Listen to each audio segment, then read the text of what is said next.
নমস্কার বন্ধুরা, মিনু ছোট রান্নাঘরে সকলকে জানাই স্বাগত। চলে এলাম সকালে রান্নাঘরে। একটা দারুণ স্বাদে নিরামিষ রেসিপি আপনাদের সামনে আর শেয়ার করব। এটা নিরামিষ হলেও এর উপকারিতা কিন্তু অনেক বেশি, আর গুণাগুণ তো বলে শেষ করাই যাবে না। তো চলুন আগে আপনাদেরকে আমি দেখাই এমন কি রেসিপি বানাবো যার জন্য এত কথা বলছি। এই দেখুন, গাছের একটা বড় পেঁপে নিয়েছি। আজকে আমি পেঁপের একটা রেসিপি বানাবো। আপনারা তো সবাই জানেন যে পেঁপে খাওয়া কত ভালো শরীরের জন্য, পেঁপের উপকারিতা কত বেশি, সেটা তো আর বলে বোঝানোর অপেক্ষা রাখে না। আর নিয়েছি এখানে আলু, টমেটো, অল্প একটু আদা লাগবে, আদাও আমি কেটে পরিষ্কার করে নিয়েছি। আগে সবজিগুলো কেটে নেব। আর এই পেঁপের তরকারিটাকে আরও উৎকৃষ্ট বানানোর জন্য এখানে আমি মটর ডাল ভিজিয়ে বেটেও নিয়েছি, এটাকে বড়া করে দেব। চলুন আগে সবজিগুলো কেটে নিই। পেঁপে আলু সমস্ত কিছু কেটে নিয়েছি, এরকমভাবে টুকরো টুকরো করে কেটেছি। পেঁপের খোসা কিন্তু একটু বাঁধিয়ে বাঁধিয়ে ভালো করে ছাড়াতে হয়, খোসা থাকলে কিন্তু তিতকুটে একটা ভাব হয়ে যায়। আলুও কেটে নিয়েছি, ভালো করে ধুয়ে নেব সবজিগুলো। টমেটোটাও কেটে নিয়েছি। এই মটর ডালের মধ্যে একটুখানি নুন আর কালো জিরে দিয়ে দেব। কালো জিরে, নুন, আর দেব খুব অল্প হলুদ গুঁড়ো। খুব ভালো করে মিশিয়ে নেব। আমি যখন ডালটা বেটেছিলাম, দুটো গাছের পাকা লঙ্কাও এর সাথে বেটে নিয়েছিলাম, ওই জন্য এটা রঙটা লাল লাল হয়েছে। কড়াই তেল চাপিয়ে দিয়েছি, তেল গরমও হয়ে গেছে। এক এক করে বড়াগুলোকে আগে ভেজে নেব। পেঁপে এমন একটা সবজি যেটাকে দুভাবেই খাওয়া যায়, ফল হিসেবেও খাওয়া যায়, কাঁচা এইভাবে রান্না করে সবজি হিসেবেও খাওয়া যায়। দুটোর উপকারিতাই কিন্তু অপরিসীম। স্কিনের জন্য, পেটের জন্য, আমাদের সারা শরীরের জন্য ভীষণ উপকারী এই পেঁপে। আপনারাও পেঁপে খেয়ে থাকবেন, রান্না করে হোক, মাছের ঝোলে, ডালনা করে বা সিদ্ধ, যে কোনোভাবেই খান না কেন, এর উপকারিতা কিন্তু খুব বেশি। তেল গরম হয়ে গেছে, আগে বড়াগুলো এইভাবে ভেজে নেব। পাকা পেঁপে খাওয়া যেমন উপকার, কাঁচা এইভাবে রান্না করে খেলেও কিন্তু অনেক উপকার। ছোট বড় যে কোনো বয়সের মানুষের জন্যই পেঁপেটা ভীষণভাবে উপকারী। খাওয়া খুব দরকার আমাদের সকলের। উল্টে দেবো বড়াগুলো।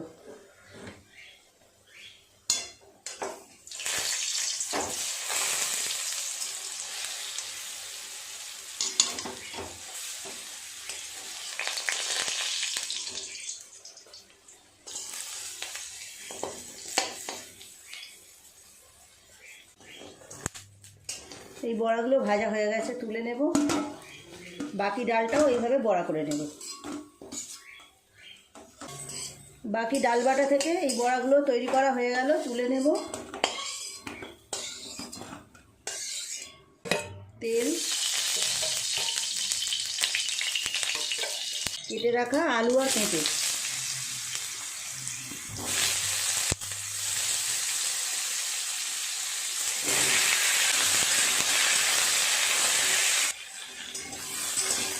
এইভাবে নেড়ে চেড়ে পেঁপে আর আলুটা একটু ভালো করে ভেজে নেব।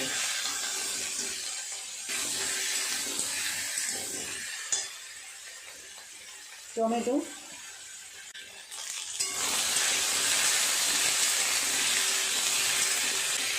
পেঁপে আলু ভালো করে ভেজে নিয়েছি।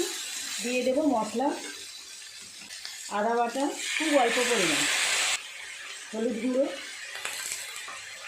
জিরে আর ধনের গুঁড়ো 1 চামচ, লঙ্কা দেবো 1/2 চামচেরও কম।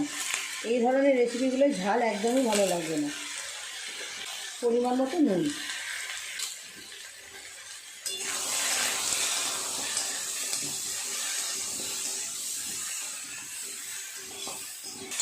নিরামিষ পেঁপের ডালনা একটু মিষ্টি দিলে ভালো লাগবে।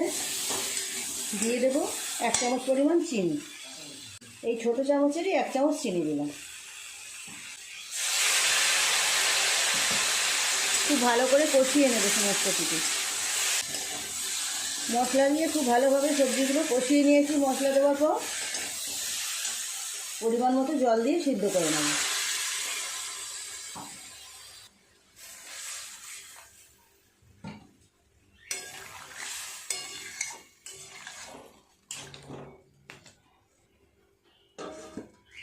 কিছুক্ষণ এরকম ঢাকা দেওয়া থাক, পেঁপে আলু খুব ভালোভাবে সিদ্ধ হয়ে নরম হয়ে যাবে। ঢাকাটা এবার খুলে দেখি কতটা সিদ্ধ হলো পেঁপে আলু।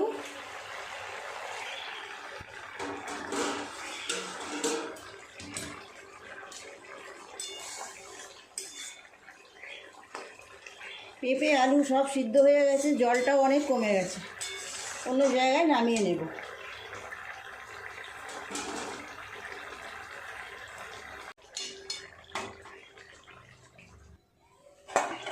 কড়াইটা পরিষ্কার করে আবার গ্যাসে বসিয়ে দেব।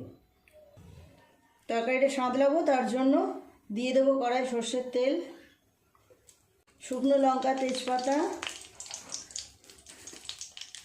আর দেব গোটা জিরে।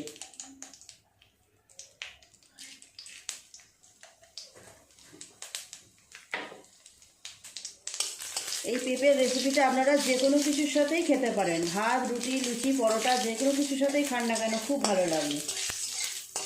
ফোড়নটা হয়ে গেছে, তরকারিটা ঢেলে দেব।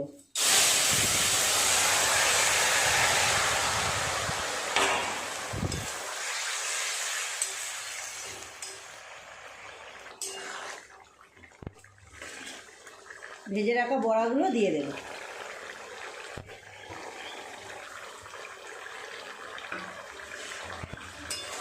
এইরকম পেঁপের তরকারিতে এরকম বড়া করে দিলে খেতে কিন্তু খুব ভালো লাগে, তরকারির স্বাদও বাড়ে আর বড়াগুলো খাওয়ার সময় খুব ভালো লাগবে। আর একটুখানি রসটা কমে গেলেই নামিয়ে নেব।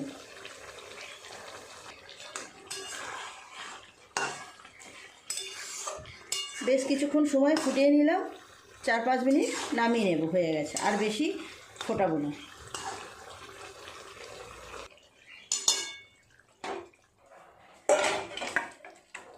একদম মাখা মাখা হয়েছে। রুটি দিয়ে তো বিশেষ করে বেশি ভালো লাগবে এরকম রেসিপিগুলো, ভাত দিয়েও খুব ভালো লাগবে। আজকের রেসিপিটা কেমন লাগলো বন্ধুরা কমেন্ট করে জানাবেন। ভালো লাগলে একটা লাইক করে দেবেন, আমার চ্যানেলটি সাবস্ক্রাইব করে পাশে থাকা বেল ঘন্টিটা ক্লিক করে দেবেন। তাহলে যখনই আমি এইরকম নতুন কোনো ভিডিও আপলোড করব সবার আগে তো আপনার নোটিফিকেশনে পৌঁছে যাবে। সবাই খুব ভালো থাকবেন, দেখা হচ্ছে পরের দিন নতুন কোনো রেসিপির সাথে। নমস্কার।